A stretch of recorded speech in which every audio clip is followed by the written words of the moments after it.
सयरा सागरवर गंभीरा सेद्धा सेद्धिं मम दिशन्तु सेद्धा सेद्धिं मम दिशन्तु। वीतराग प्रभु महावीर की चरणों में वंदना, परमाराध्य गुरुदेव की चरणों में वंदना। उपस्थित अध्यात्म जिज्ञासु भाइयों और बहनों, तुम स्वस्थ रह सकते हो इस हेल्थ लेक्चर सीरीज के अंतर्गत आज का हमारा विषय है ईर्ष्या और उसके उपचार, रेमेडीज फॉर जेलसी। बंधुओं,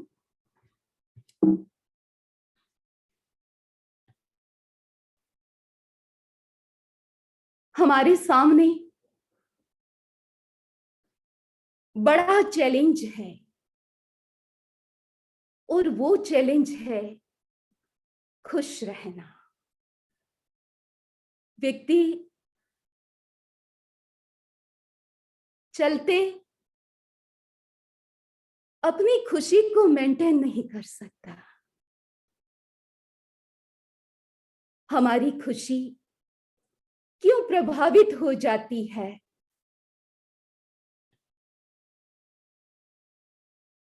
आज हम उसी पर चर्चा करने जा रहे हैं।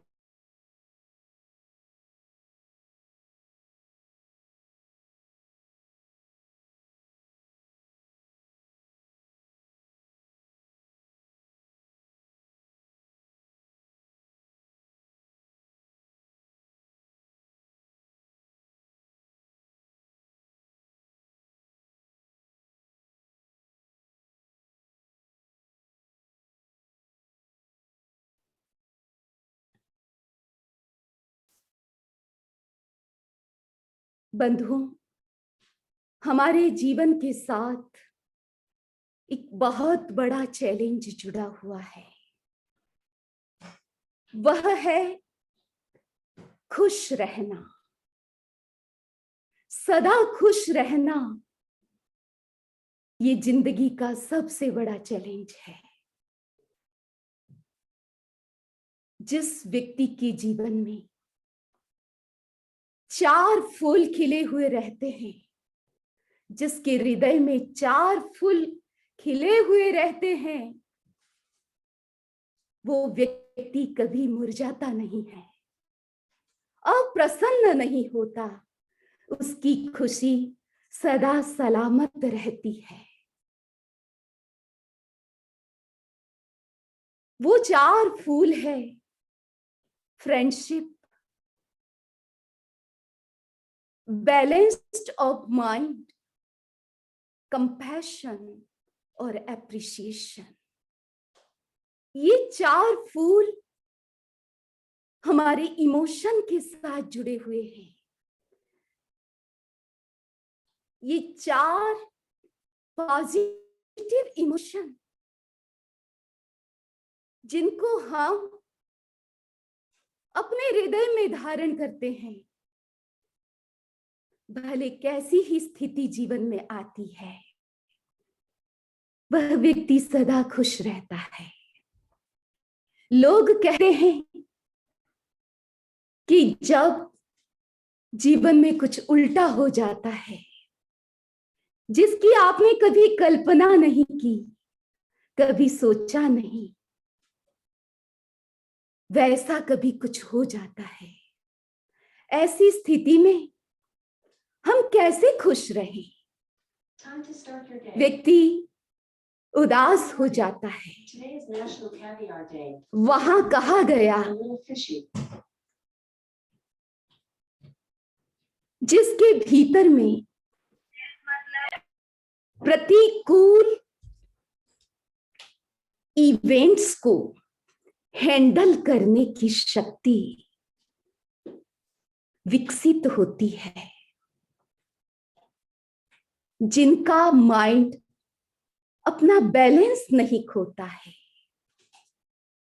ये बहुत बड़ा भीतर का एक सहारा है, जिसके पास ऐसा पावर है, वह बड़ी से बड़ी घटना में भी उदास नहीं होता। हैप्पी होने का मतलब है, हैप्पीनेस का मतलब वह नहीं है कि हम एंजॉय करें या बहुत ज्यादा खुश हो जाएं। वो है बैलेंस, एक उदास नहीं होना, हताश नहीं होना, संतुलित रहना। संतुलन अपने आप में रियल प्रसन्नता है।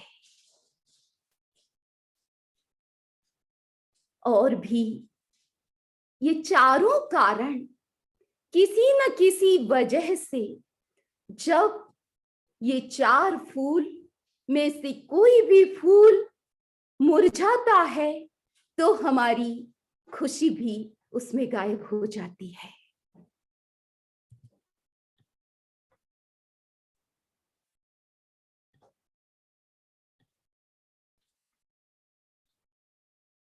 ईर्ष्या क्या है?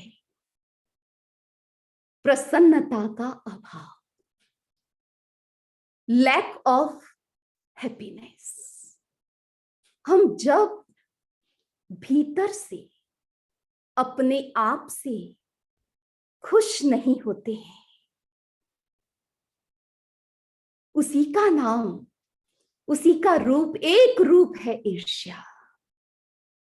यह ईर्ष्या, जेलसी, इसका कोई फिजिकल कॉज नहीं रहता है। यानी शरीर में ऐसी कोई डेफिशिएंसी नहीं आती कि जिससे आपको ईर्ष्या करना पड़े। इसका सीधा कनेक्शन हमारे इमोशंस के साथ है। यह ईर्ष्या हमारा स्ट्रॉन्ग नेगेटिव इमोशन है, और इसके कारण अकारण व्यक्ति दुखी होता है। कोई बाहर कारण नजर नहीं आता, इस ईर्ष्या के कारण दुखी हो जाता है। हम और आगे इसको समझें कि हम अप्रसन्न क्यों होते हैं। प्रसन्नता हमारी गायब कब होती है? जब व्यक्ति खुद के प्रति अटैच्ड हो जाता है और दूसरों से घृणा करता है या उनसे द्वेष करता है।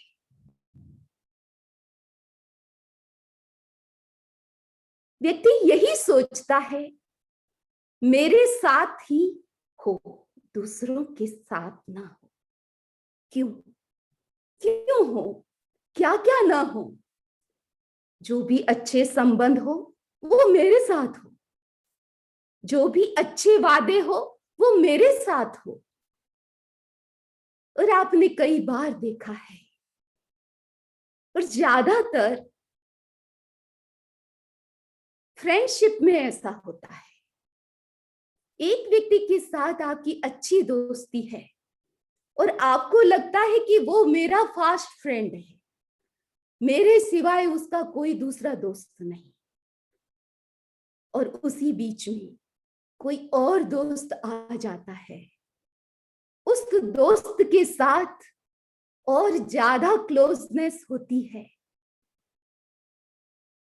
तो भीतर में वो सहन नहीं होता।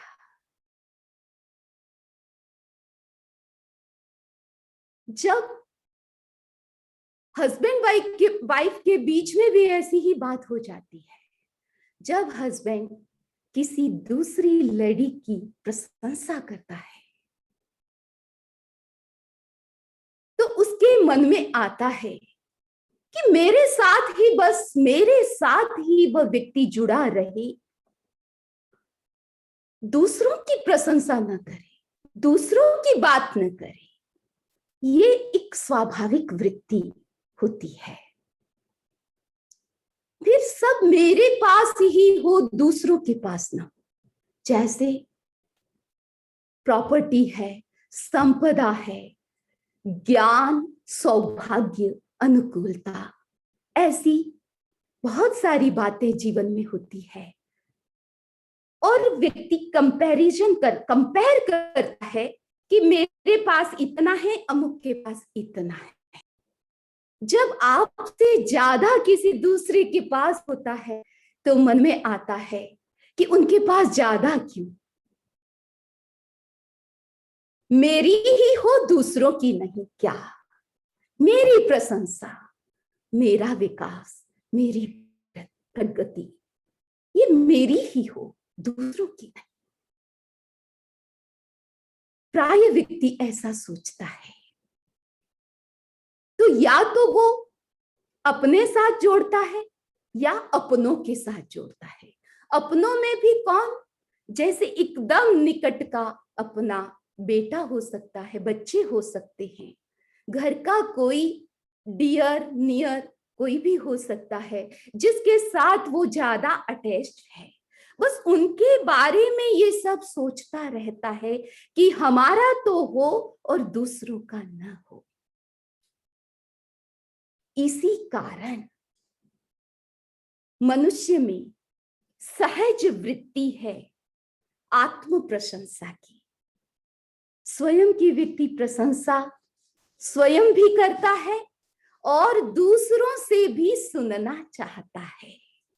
ये स्वाभाविक वृत्ति हमारे भीतर में काम करती है। तो आत्म प्रशंसा, अपनी प्रशंसा वो 100% रहती है। और जब बात दूसरों की प्रशंसा की आती है या कोई किसी दूसरे की प्रशंसा करता है तो वो हमें देखी भी नहीं जाती, हम उनको सुन भी नहीं सकते और हम स्वयं भी किसी की प्रशंसा नहीं कर सकते। वो 0% हो जाती है जब दूसरों की बात आती है। और मैं और मेरा, उनके साथ जब बात आती है तो 100% हो जाती है। ये ऐसा जब हमारे साथ होता है, इसका मतलब है कि राग और द्वेष, इन दो तत्वों की उग्रता होती है, प्रबलता होती है, तब व्यक्ति के भीतर में नेगेटिव इमोशन ज्यादा एक्टिव होते हैं। आपने कई बार देखा होगा कि दो डॉक्टर हैं, आपस में अगर हमने किसी डॉक्टर के सामने किसी डॉक्टर की प्रशंसा कर दी, उनकी क्वालिटी बता दी, तो डॉक्टर उसको सहन नहीं करता। एक ही लेवल के दो डॉक्टर, दो टीचर होते हैं, दो भाई भी होते हैं, उनमें भी टकराहट हो जाती है। बच्चे हैं, घर में दो बेटियां हैं, अगर एक बेटी को पूछा जाता है ज्यादा और एक बेटी को थोड़ा कम पूछ लिया तो भी वहां वो भी सहन नहीं होता। एक लेवल के दो नेता हो, यहां तक कि दो साधक भी होते हैं, उनके भीतर में भी ये भाव आने स्वाभाविक है। और दो एक ही लेवल के वक्ता होते हैं, स्पीकर होते हैं, स्पीकर स्पीकर की प्रशंसा नहीं करता। ये ऐसा इसलिए होता है क्योंकि भीतर में ईर्ष्या की प्रबलता होती है। इसके कारण व्यक्ति दूसरों का सुख, दूसरों का लाभ, दूसरों का विकास देख नहीं सकता, उसको भीतर से एप्रिशिएट नहीं कर सकता। इसी का नाम है जेलसी, ईर्ष्या। यह ईर्ष्या, उसका और रूप हम समझें, ये एक भीतर में जलने वाली आग है जो कभी बुझती नहीं। 24 आवर्स भीतर ही भीतर जलती रहती है, जिसको हम साइलेंट फायर कह सकते हैं। ऐसे देखेंगे तो आपको कुछ नजर नहीं आएगा, इनविजिबल फायर है। और इसके जो दुष्परिणाम है, साइड इफेक्ट है, वो आप देखें। ईर्ष्या करने वाले की शरीर पर क्या प्रभाव पड़ता है, आप सब देख रहे हैं। ये जलन, ये भीतर की जलन है, और इस हीट से आपके शरीर के सारे मुख्य अवयव, शरीर के मुख्य तंत्र प्रभावित होते हैं। और सबसे ज्यादा प्रभाव जो आप अपनी आंखों से देख सकते हैं, रियलाइज कर सकते हैं, वो है अल्सर की बीमारी। जिस व्यक्ति के भीतर में किसी के साथ ईर्ष्या पल रही है, वो सोच करके भी इस वृत्ति को शांत नहीं कर सकता है, कंट्रोल नहीं कर पा रहा है, उस व्यक्ति के धीरे धीरे अल्सर की बीमारी होनी शुरू हो जाती है। आंतों में घाव हो जाते हैं, और वो भी एडवांस स्टेज पर पहुंच जाते हैं, जिसका कोई इलाज नहीं होता।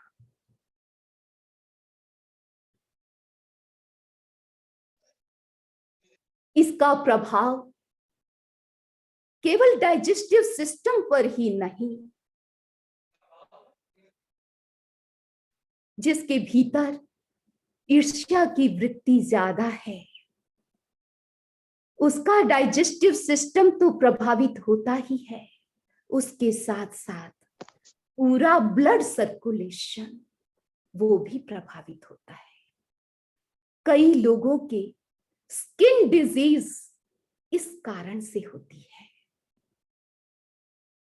ब्रेन की बात कहें कि हमारा मस्तिष्क कैसे प्रभावित होता है, उसमें अल्फा वेव्स कम हो जाती है। वो सदा नाखुश ही रहता है, उदास रहता है, भीतर से प्रसन्न नहीं रहता, क्योंकि उसके वो रसायन ही नहीं बनते। इससे आपकी सब इंद्रियां प्रभावित होती है, क्योंकि अभी हमने देखा एप्रिसिएशन, दूसरों के गुण, दूसरों की क्वालिटी, दूसरों का प्रोग्रेस देख करके खुश होना। अब खुशी कैसे आप जाहिर करते हैं? कभी आपकी खुशी नजरों से नजर आती है, कभी आप बोल करके उसको व्यक्त करते हैं, कभी आप सुन करके खुश होते हैं। और यदि आप खुश नहीं होते हैं, इसका मतलब आप किसी की भी प्रशंसा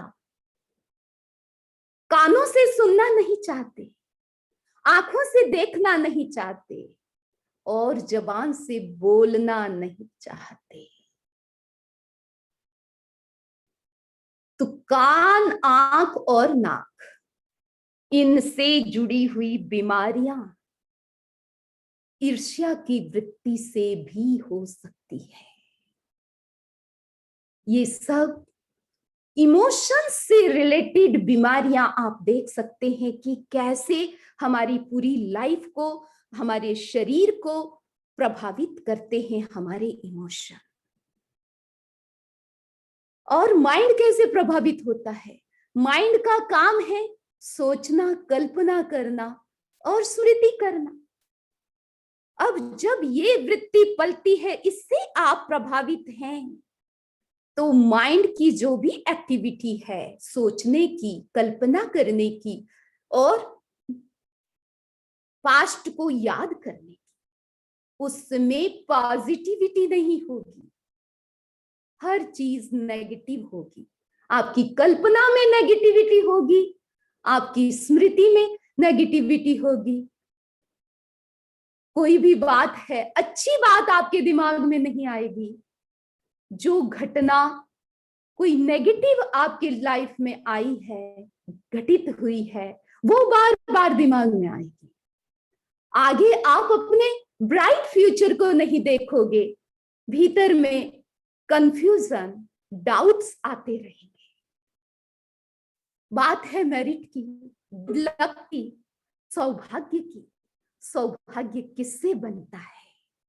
जो व्यक्ति पॉजिटिव रहता है, पॉजिटिव सोचता है, पॉजिटिव करता है, स्वयं के साथ, दूसरों के साथ। जो व्यक्ति पॉजिटिव है, उसके ऑटोमेटिक सौभाग्य की वृद्धि होती है, गुड लक उसके साथ ही रहता है। तो ये ईर्ष्या की वृत्ति कम हो ज्यादा हो, इस पर हमें काम करना है, इसको कंट्रोल में करना है, उपशांत करना है।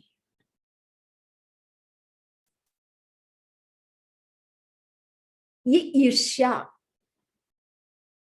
क्यों आती है? हम कारण की भी खोज करें।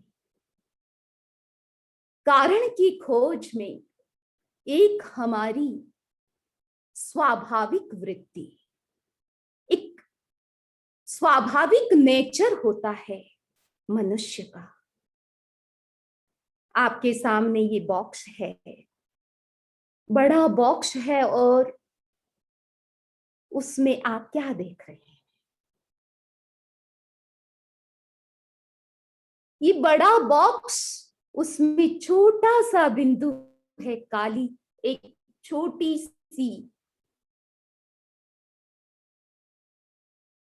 एक छोटा सा पॉइंट है, वो ही नजर आता है। सफेद जो इतना बड़ा बॉक्स है, वो नजर बाद में आता है, उस पर ध्यान पहले ना, पहले ध्यान इस छोटी सी, छोटे से बिंदु पर जाता है। इसका मतलब क्या? कि दोष पर हमारा ध्यान सबसे पहले जाता है। ये बाहर की हमारी आंखें वाइटनेस को नहीं देखती, डार्कनेस को सबसे पहले देखती है। जबकि यहां वाइटनेस ज्यादा है, ये एक छोटा सा धब्बा है, लेकिन हम उसको देखते हैं, बड़े भाग को नहीं देखते। इसका मतलब क्या? कि व्यक्ति के भीतर में दोष दृष्टि ज्यादा विकसित है, गुणग्राही दृष्टि कम विकसित है। इसीलिए वो दूसरों की प्रशंसा नहीं कर सकता, दूसरों की क्वालिटी को खोज नहीं सकता, उस क्वालिटी को अप्रिशिएट नहीं कर सकता, उस क्वालिटी को देख करके भीतर से खुश नहीं हो सकता, गुणों की अनुमोदना नहीं कर सकता। ऐसे लोग भी हुए हैं, जब उन्हें कहा गया आप अपनी नगरी में जाकर के देखो कि कौन व्यक्ति गुणवान है। दुर्योधन गया तो उसे कोई गुणवान नजर नहीं आया, और जब युधिष्ठिर गया तो उसे कोई दुर्जन व्यक्ति नजर नहीं आया। किसी न किसी में कोई न कोई क्वालिटी उसे जरूर नजर में आ गई थी। मरा हुआ कुत्ता साइड में पड़ा था, सब लोग नजर उठाकर भी उसको नहीं देख रहे थे। श्री कृष्ण वहां से गुजरे, उन्होंने देखा कुत्ता मरा हुआ है, दुर्गंध आ रही है, लेकिन फिर भी उन्होंने क्या देखा? दुर्गंध पर उनकी नजर नहीं गई, उनकी नजर कहां टिक गई? उस कुत्ते के दांत पर गई उनकी नजर, और कहा कि कुत्ते के दांत कितने वाइट है, चमक रहे हैं। आप हमेशा चीनी की क्रिटिसाइज करते हैं। आजकल सब कहते हैं कि चीनी अच्छी नहीं, शुगर नहीं खाना चाहिए। अब शुगर लेवल कम होता है तो क्या करते हैं? सबसे पहले घर में कुछ भी नहीं होता है तो आप मीठा खाते हैं। ठीक है, अति मात्रा में शुगर काम की नहीं होती। खाने की बात छोड़िए, उसके उपयोग की बात छोड़िए कि कितनी आपके लिए उपयोगी है, लेकिन अपने आप में शुगर है। शुगर को देख करके, शुगर की क्वालिटी को देख करके आप उसकी अच्छी क्वालिटी को कैसे देख सकते हैं, रियलाइज कर सकते हैं। कभी आपने सोचा कि शुगर बुरी ही नहीं होती, अच्छी भी होती है? आप शुगर से क्या क्या सीख सकते हैं, कभी आपने सोचा? शुगर सबसे पहले कैसी होती है? शुगर वाइट होती है। अभी तो कई क्वालिटीज आ गई, ब्राउन शुगर और पता नहीं क्या कैसी कैसी शुगर होती है। लेकिन जब भी शुगर की बात आती है तो एक वाइटनेस सामने आती है। तो पहली क्वालिटी, शुगर वाइट होती है, ब्लैक नहीं होती। दूसरी क्वालिटी, शुगर स्वीट होती है, मधुर होती है, उसमें आहट नहीं होती। तीसरी क्वालिटी शुगर की, वो मिलनसार होती है, घुलनशील होती है। आप पानी में डालें, दूध में डालें, तुरंत उसमें मिल जाती है, घुल जाती है। ये है शुगर की क्वालिटी।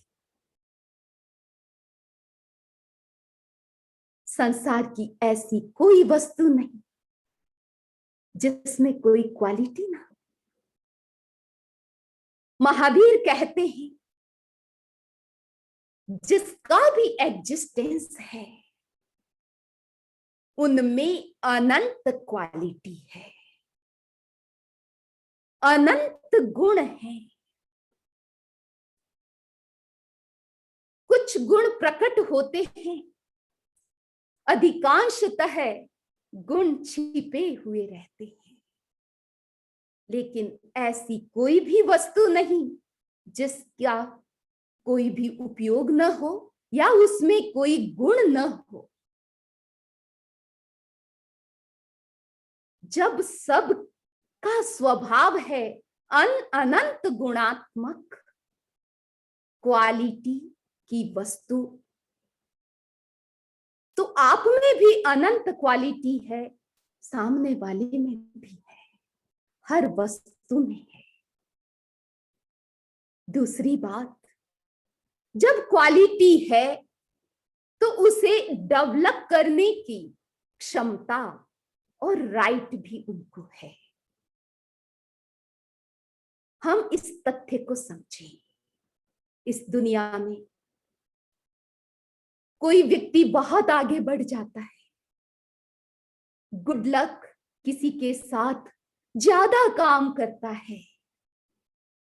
एक व्यक्ति को पग पग पर जल्दी सफलता मिल जाती है। किसी व्यक्ति के घर में अच्छी पारस्परिकता है, स्नेह भाव है।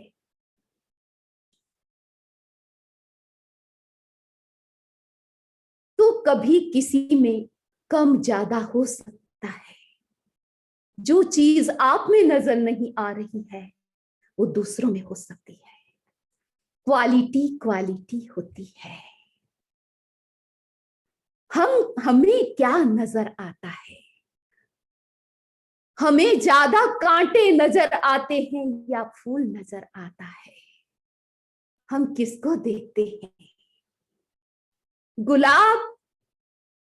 गुलाब एक फूल भी है, उसके साथ कांटे भी है। इस दुनिया में गुण भी है, दुर्गुण भी होते हैं।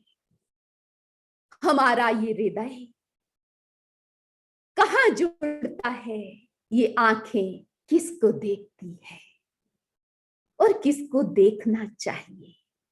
जब सभी लोगों में, सभी वस्तु में अनंत क्वालिटी है तो हम उसको स्वीकार करें।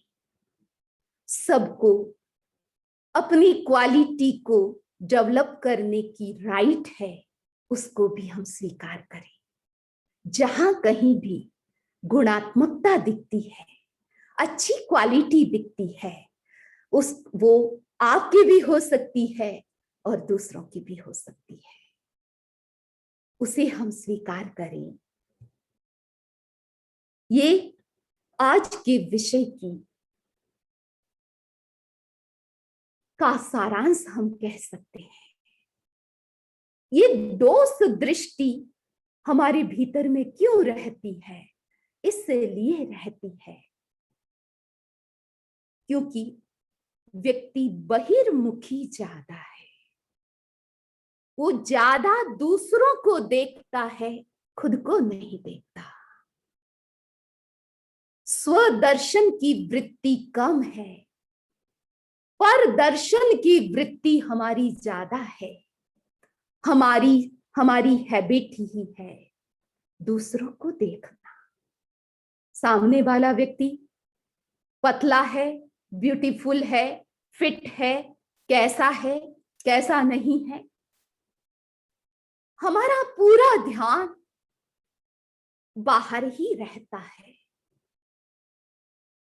जितने हम बाहर रहते हैं उतने ही हम गुणग्राही नहीं हो सकते।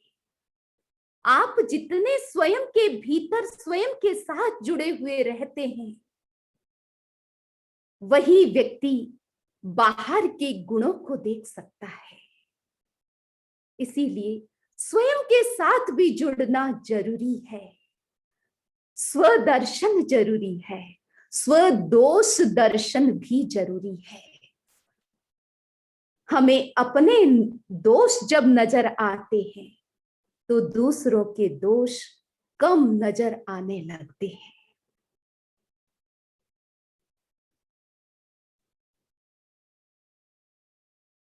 गुरु के पास एक चेला था के मन में बहुत कुतूहल रहता था। उसके मन में आया कि मैं मुनि तो बन गया हूं, अब दुनिया को मुझे चमत्कार दिखाना है। उसने गुरु से रिक्वेस्ट किया कि मुझे ऐसी कुछ चीज दो कि मैं दुनिया को चमत्कार दिखा सकूं। गुरु के मन में करुणा आई या कुछ भी हो, एक ममता भी आ सकती है। गुरु ने एक स्टिक दी, लकड़ी दी और कहा कि ये लकड़ी जब ये जो पाठ है, इस पाठ को जब लोगों के सामने करोगे तो लोगों के भीतर जो भी दोष है वो तुम्हें नजर आने लगे। अब क्या ऐसे ही शिष्य बहुत चंचल था। अब वो स्टिक मिल गई, लकड़ी मिल गई। अब जो भी व्यक्ति सामने आता, जो भी उनके दर्शन करने आता, वो स्टिक उनके सामने कर देता। आशीर्वाद की जगह शिष्य उनके दोष बताने लग जाता कि तुम ज्यादा क्रोध करते हो, तुम ज्यादा ईर्ष्या करते हो, तुम्हारे भीतर ये है, तुम्हारी ये कमजोरी है। अब लोग परेशान हो गए, गुरु खुद परेशान हो गए कि मैंने अच्छा नहीं किया इसको ये स्टिक दे करके। थोड़े दिन के बाद गुरु ने कहा कि इस पार्ट को तुम्हें अपनी तरफ रखना है और दूसरा जो पोर्शन है वो दूसरों के सामने रखना है। जैसे ही लकड़ी का एक भाग अपनी तरफ किया तो उसे पता चला कि मेरे भीतर कितने दुर्गुण हैं, कितनी वीकनेस है। ये लकड़ी सबके पास हो ना हो, लेकिन हम स्वयं के दोषों को देख सकते हैं। बस जब हम अंतर्मुखी हो जाते हैं, बात हम बहिर्मुखता की कर रहे हैं, ये हमारी भीतर की आंख जब हमारी स्वयं की तरफ हो जाती है तो हम अपने दुर्गुणों को देखते हैं। जब हम अपने आप को देखने लगते हैं तो कोई समाधान मिलता है। अब हमारे सामने एक ही जिज्ञासा है, कैसे हम इस ईर्ष्या वृत्ति को कम करें, ये भीतर में जल रही आग को कैसे शांत करें। उसका एक उपाय है, सरल उपाय है, बड़ा प्रैक्टिकल है। आप स्तुति करना शुरू करें। स्तुति हम भगवान की करते हैं, अपने इष्ट की करते हैं, आराध्य की करते हैं। जैसे जैसे हम स्तुति करते हैं, ये हमारा मन भक्ति से जुड़ता है। कीर्तन करते हैं तो उस स्तुति, भक्ति और कीर्तन में आप क्या करते हैं? स्तुति करते हुए आप अपने इष्ट, अपने आराध्य की प्रशंसा करते हैं, गुणगान करते हैं, गुणानुवाद करते हैं, प्रेज करते हैं। ऐसे करते करते हमारी एक नई हैबिट क्रिएट होती है अप्रिशिएट करने की। धीरे धीरे हम दूसरे लोगों की भी प्रशंसा करना शुरू करते हैं, उनका भी गुणानुवाद करते हैं। किसी में गाने की क्वालिटी है, किसी में सदा मुस्कुराने की क्वालिटी है, किसी में सेवा भावना है, कोई तप करता है तो कोई घर को बड़ा साफ सुथरा रखता है, मेहनत करता है, एक्टिव रहता है। तो कुछ लोग घर में जब गेस्ट आते हैं तो उनकी आओ भगत बहुत अच्छे से करता है। कितनी क्वालिटी, जितने लोग उतने लोगों की डिफरेंट डिफरेंट क्वालिटी जब हम देखने लग जाते हैं, क्वालिटी को देखने की नई हैबिट हमारी जैसे जैसे विकसित होगी, ये ईर्ष्या की वृत्ति धीरे धीरे कम होने लगेगी।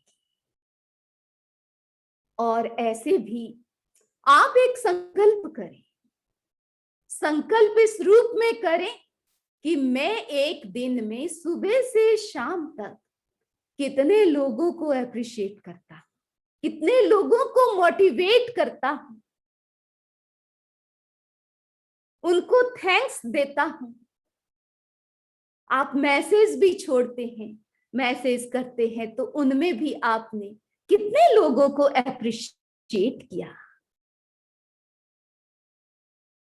और जब जब आप बात करते हैं, उनमें भी क्रिटिसाइज ज्यादा होती है या आप अप्रिशिएट ज्यादा करते हैं किसी को। बड़ा सरल तरीका है आपके सामने। आप सामने वालों का गुणानुवाद करना शुरू कर दें। कुरगड़ू मुनि का नाम आपने सुना होगा। एक मुनि हुए हैं जो भूखे नहीं रह सकते थे, एक दिन भी भूखे नहीं रह सकते थे। दिन की बात छोड़े, एक प्रहर तक भी वो भूखे ज्यादा नहीं रह सकते थे। उनको भोजन लेना अनिवार्य, अपने शरीर की दृष्टि से अनिवार्य था। जब संवत्सरी का दिन आया, हमारा फेस्टिवल आया, जिस दिन सब लोग उपवास करते हैं, इवन छोटे छोटे बच्चे भी, श्रावक श्राविका, साधु साध्वी, पूरा संघ उपवास करता है। लेकिन मुनि उस दिन भी खाए बिना, आहार लिए बिना नहीं रह सकते। ऐसी उनकी मजबूरी थी, उनकी व्यवस्था थी। लेकिन उसके साथ साथ आप देखिए, उनके भीतर में गुणानुवाद की वृत्ति थी, प्रशंसा करने की उनकी आदत थी।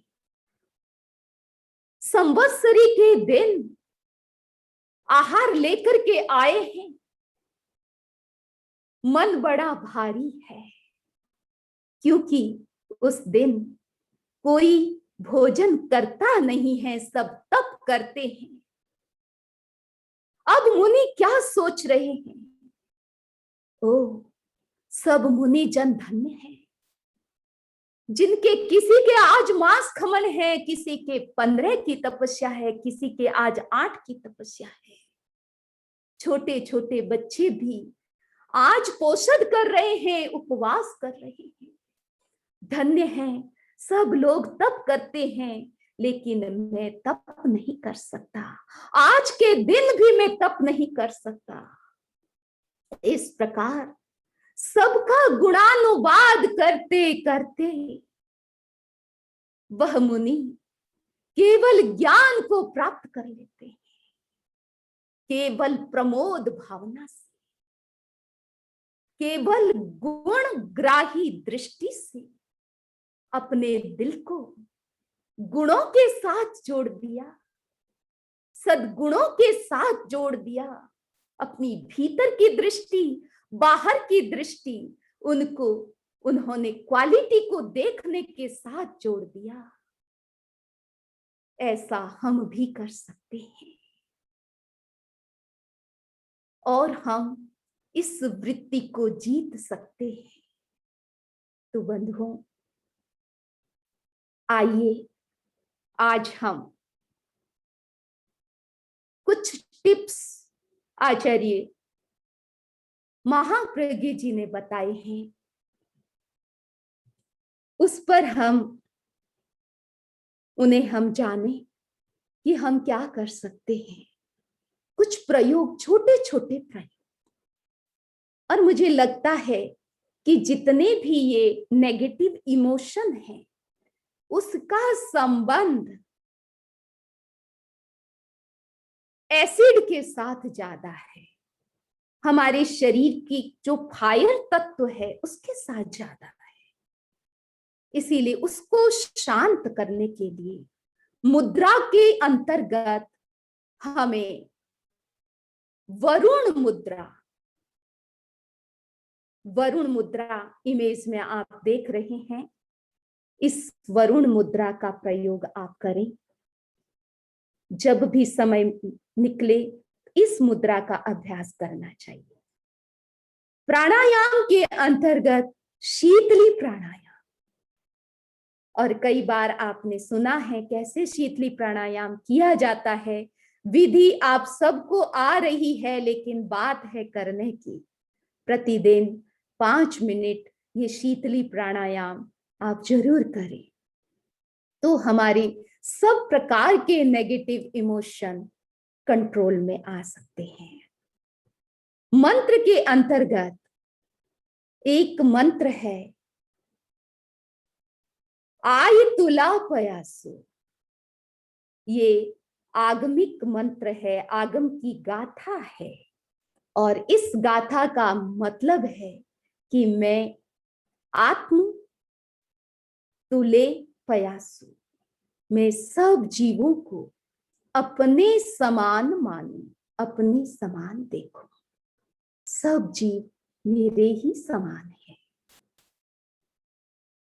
मैं विकास चाहता हूं तो दूसरा सामने वाला भी विकास ही चाहता है। यदि मैं सुख चाहती हूं तो सभी लोग सुख चाहते हैं। सभी लोग अपने जीवन में सफल होना चाहते हैं। सब अनुकूलता चाहते हैं। इसलिए हम इस मंत्र का प्रयोग करके भी इसका जाप करके हम एक भीतर में विकास करें कि हम सब समान हैं। समानता की दृष्टि से हम सबको देखें और सबके साथ समानता का व्यवहार भी करें, और सबके बारे में भी हम समानता की दृष्टि से सोचें। ध्यान के अंतर्गत हम हृदय के पास आनंद केंद्र है, आनंद केंद्र पर हरे रंग का ध्यान करें। 5 मिनट, 10 मिनट ये आनंद केंद्र पर हरे रंग का ध्यान बड़ा महत्वपूर्ण प्रयोग है। इससे ऑटोमेटिक हमारे भीतर से परिवर्तन होता है और हम धीरे धीरे स्वयं बदलने लग जाते हैं। ये छोटे छोटे प्रयोग बड़े महत्वपूर्ण प्रयोग है। तो हरे रंग का ध्यान हम करें। अनुप्रेक्षा के अंतर्गत प्रमोद भावना की अनुप्रेक्षा करें और स्वयं को सजेशन दें कि मेरी गुणग्राही दृष्टि विकसित हो रही है। मुझे सब गुण नजर आए। क्वालिटी देखने का पावर मेरे में विकसित हो रहा है। किस में क्या क्वालिटी है उस पर मेरा ध्यान जा रहा है। मैं आसानी से उस क्वालिटी को देख सकती हूं, अनुभव कर सकती हूं। मैं अवसर पर एप्रिशिएट कर सकती हूं। ऐसी शक्ति मेरे में विकसित हो रही है। इस प्रकार आप ऑटो सजेशन का प्रयोग करें, सेल्फ सजेशन, अनुप्रेक्षा का प्रयोग करें कि मुझे गुण ही देखना है। अब गुण पर मेरी दृष्टि न टिके, मैं गुणों को देखूं। ये बार बार आप चिंतन करें। दिन में 8 बार, 10 बार, 15 बार, कम से कम 2 व्यक्ति की तो आप जरूर प्रशंसा करें। ये एक निर्जरा का साधन है, अपने आप को खुश रखने का ये उपाय है। तो बंधुओं, कई प्रयोग आपने देखे, उसमें से एक और प्रयोग है रिलैक्सेशन का, कायोत्सर्ग का आप अभ्यास करें। ये सब प्रयोग हमारे नेगेटिव इमोशन को कंट्रोल करने में सहयोगी बनते हैं। अब हमारे बीच में प्रेक्षा ट्रेनर विमला जी दुगड़ कुछ योगासन लेकर के आ रहे हैं, आपके सामने प्रदर्शित करेंगे कि कौन से योगा करके भी हम अपने इन नेगेटिव वृत्तियों पर काबू, उन पर विजय प्राप्त कर सकते हैं। ओम अरहम। ओम अरहम। आज हम ईर्ष्या के उपचार के लिए आसनों का प्रयोग करेंगे। सर्वप्रथम करेंगे योग मुद्रा। लेफ्ट हाथ की मुट्ठी बंद करें, पीछे शक्ति केंद्र पर लगाएं, श्वास भरें। राइट हाथ से लेफ्ट हाथ के मणिबंध को पकड़ें। अब श्वास छोड़ते हुए ललाट को भूमि से लगाएं। हाथों को उसी मुद्रा में ऊपर। धीरे धीरे श्वास भरते हुए ऊपर, श्वास छोड़ते हुए हाथों को खोले पूर्व स्थिति में। दूसरा आसन करेंगे हम शशांक आसन। दोनों पैरों को सामने की ओर फैलाएं, राइट पैर फोल्ड, लेफ्ट पैर फोल्ड करें। दोनों हाथ जुड़े हुए दोनों पैरों के मध्य रखें। श्वास भरते हुए दोनों हाथ ऊपर ले जाएं। एक, हथेलियां परस्पर मिली हुई, बाहें कानों से स्पर्श। दो, श्वास छोड़ते हुए ललाट और हाथों को भूमि से लगाएं। कुछ समय रुकें। श्वास भरते हुए 3, श्वास छोड़ते हुए 4, पूर्व स्थिति में। अब हम करेंगे खड़े होकर पेट और श्वास की क्रिया करेंगे।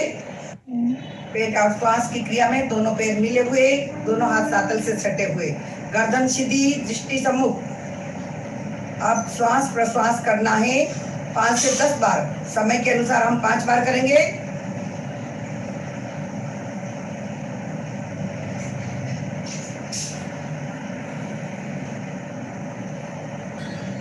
क्रिया नंबर 2, तेजी से श्वास प्रश्वास इसी मुद्रा में।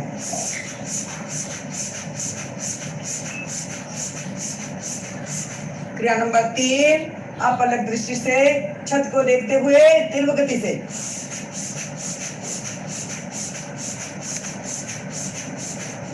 क्रिया नंबर 4, 5 फुट की दूरी पर तीव्र गति से 10 से 15 बार श्वास प्रश्वास।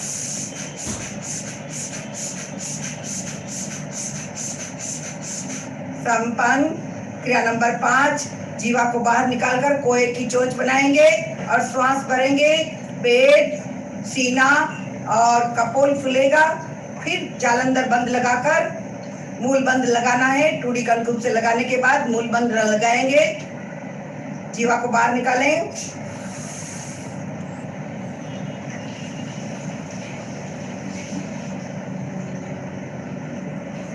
नाक से छोड़ें। एक बार और करेंगे। जीवा से श्वास भरेंगे, पेट फूलेगा, सीना फूलेगा, कपोल फूलेगा। फिर जालंधर बंद लगाएंगे, श्वास बंद और मूल बंद लगाना है। फिर धीरे धीरे श्वास छोड़ना है। ऊपर आते समय नाक से श्वास छोड़ना है। एक बार और करें।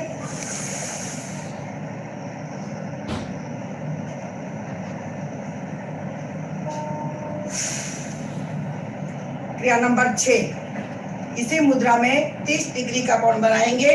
अंगूठा आगे, अंगुलियां पीछे, दोनों हाथ कमर पर। अब कंधे तक का भाग झुकेगा 30 डिग्री में। तेजी से श्वास लेना छोड़ना।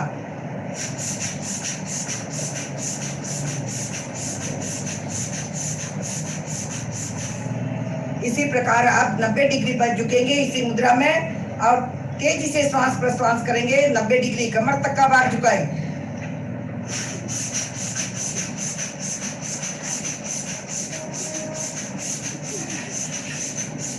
धीरे धीरे ऊपर। क्रिया नंबर 7, 30 डिग्री के कोण में झुकेंगे। श्वास का पूरा रेचन करके कुंभक, बाही कुंभक के साथ पेट को अंदर बाहर संचालित करेंगे। लंबी गहरी श्वास भरें। 30 डिग्री पर आए, छोड़े पूरा श्वास। बाही कुंभक, पेट को अंदर बाहर संचालित 5 से 10 बार।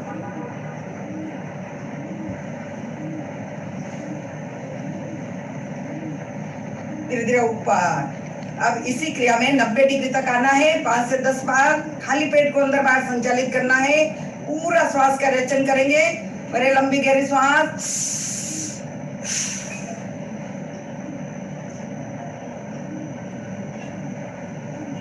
धीरे धीरे ऊपर। अब हम करेंगे उड़ियान। 10वीं क्रिया उड़ियान के लिए 1.5 फुट का फासला करेंगे दोनों पैरों के मध्य। दोनों हाथों की हथेलियां घुटनों पर रहेगी। श्वास छोड़ते हुए हमें झुकना है, पेट को पीठ की ओर खींचना है।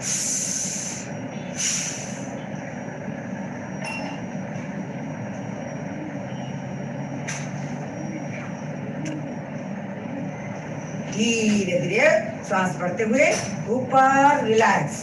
कायोत्सर्ग की मुद्रा, दोनों पैरों के मध्य फासला, हाथ अधर में लटके हुए, आंखें बंद, श्वास मंद और शांत। रिलैक्स।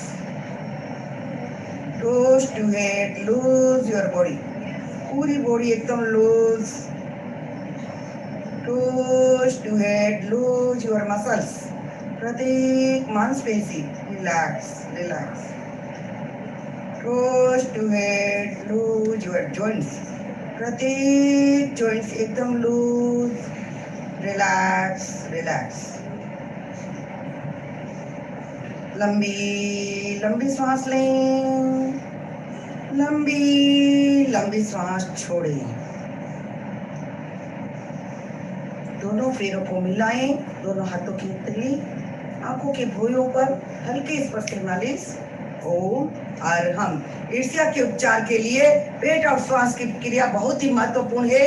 नियमित रूप से करेंगे तो हम ईर्ष्या से छुटकारा पाएंगे। पेट साफ तो सो रोग मत। ओम अरहम। चत्तारि मंगलम अर्हंता मंगलम सिद्धा मंगलम साहु मंगलम केवलीपन्नतो धम्मो मंगलम। चत्तारि लोकुत्तमा अर्हंता लोकुत्तमा सिद्धा लोकुत्तमा साहु लोकुत्तमा केवलीपन्नतो धम्मो लोकुत्तमा। चत्तारि शरणं पवज्जामि अर्हन्ते शरणं पवज्जामि सिद्धे शरणं पवज्जामि साहु शरणं पवज्जामि केवलीपन्नतं धम्मं शरणं पवज्जामि। ॐ अरहं